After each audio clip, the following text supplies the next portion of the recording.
When I started graduate school, I never thought of myself as being a professor. I never thought of myself as being a scholar. What I wanted to do was I wanted to get a PhD. I wanted to prove to myself that I could get a PhD. Teaching, though, not something I saw myself doing.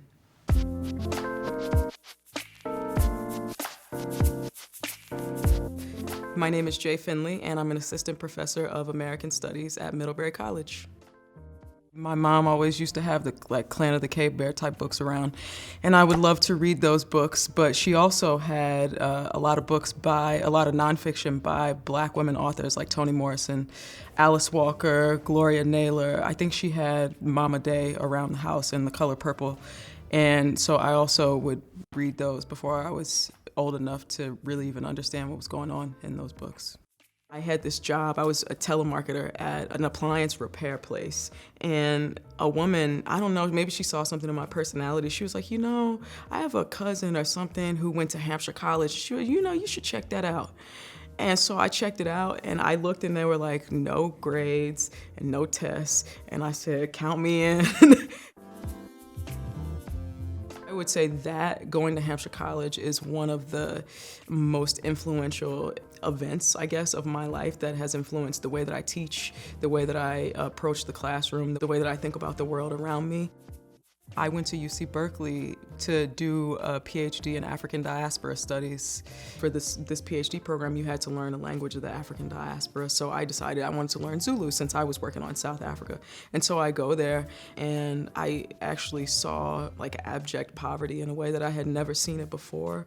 And I got really jaded, and I was like, there's no way that Black people are getting reparations. And so then I started thinking about what are the things that Black people do without material reparations. How is it that Black people get by? And I was like, well, we laugh. So I totally shifted gears in the middle of graduate school. I was looking for sources on Black women in comedy, and there were not very many sources. And I said, hey, well, this is my dissertation topic.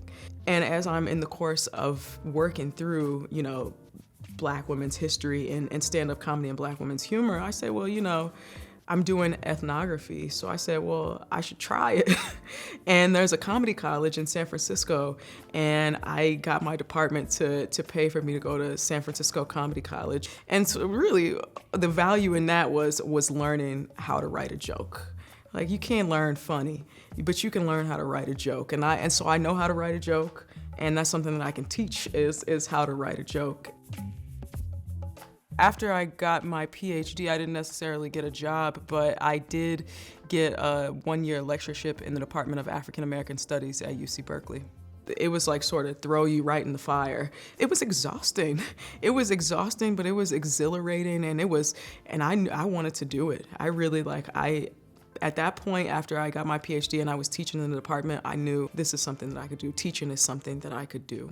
And so I applied for the C3 program, which is Mellon funded, and it's intended to bring diverse scholars from research institutions to the small liberal arts schools to not just teach, but to help to diversify the faculty there. So I got the call from Middlebury, and so I ended up teaching here for 2 years as a fellow, and then it so happened that there was a job that I was able to apply for, and I got it.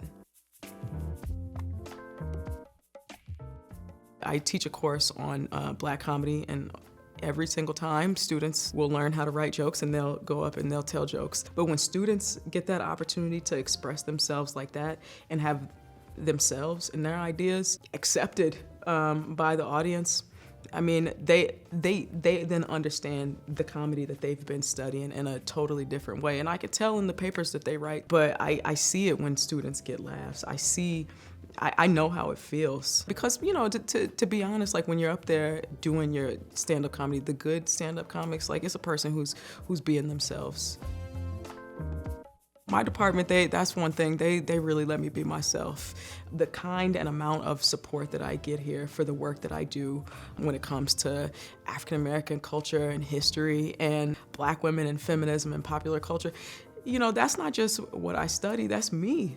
That's me. And to be able to have that appreciated by the students, my colleagues, the administration, it feels like when you get the job that you are supposed to be doing.